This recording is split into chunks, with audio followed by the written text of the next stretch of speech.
असतील आणि तुम्ही हे जे बुद्ध विहार बांधलेलं आहे, पंचशील तत्व ज्यांना माहिती आहे ते पूर्णपणे पंचशील तत्व पाळल्याशिवाय या बुद्ध विहारामध्ये पाय सुद्धा ठेवणार नाही. आता मी तुम्हाला ते पंचशील तत्व सांगतो. गौतम बुद्धांनी पहिलं पंचशील तत्व सांगितलं ते म्हणजे अहिंसेसाठी शपथ घ्या.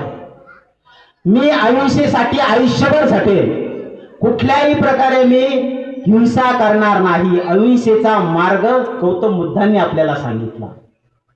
गौतम बुद्धांनी आपल्याला सांगितलं की नेहमी खरं बोलायचं, खोटं बोलायचं नाही. शिवाय त्यांनी तिसरं पंचशील तत्व सांगितलं, चोऱ्या अजिबात करायच्या नाही.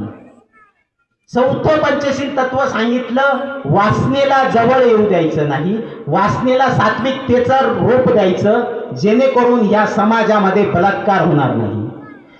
आणि पाचवं सत्य त्यांनी सांगितलं की मदिरा पान करून कुठल्याही प्रकारे मदिरेला आपल्या जवळ येऊ द्यायचं नाही. आणि जे कोणी मदिरा प्राशन करून या बुद्ध विहारामध्ये जात असतील तर मी तुम्हाला आज या कार्यक्रमाच्या निमित्ताने सांगतो की त्याला आपला भीमटोला दिल्याशिवाय राहायचा नाही.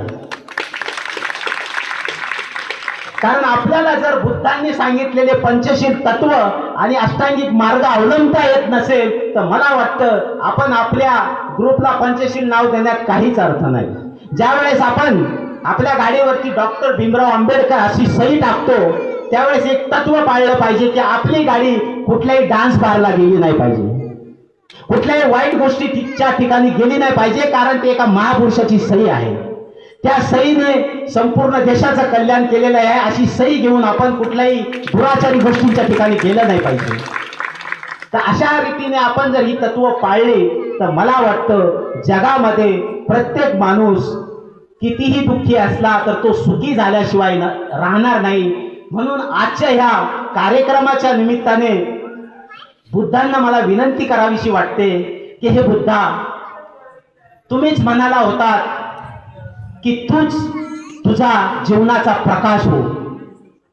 तुम्ही असं म्हणालात आणि मला अंधारात वाट सापडल्यासारखी झाली. सर्व जग सुखाच्या शोधात असताना तुम्ही मात्र दुःखाचा शोध घेत होते.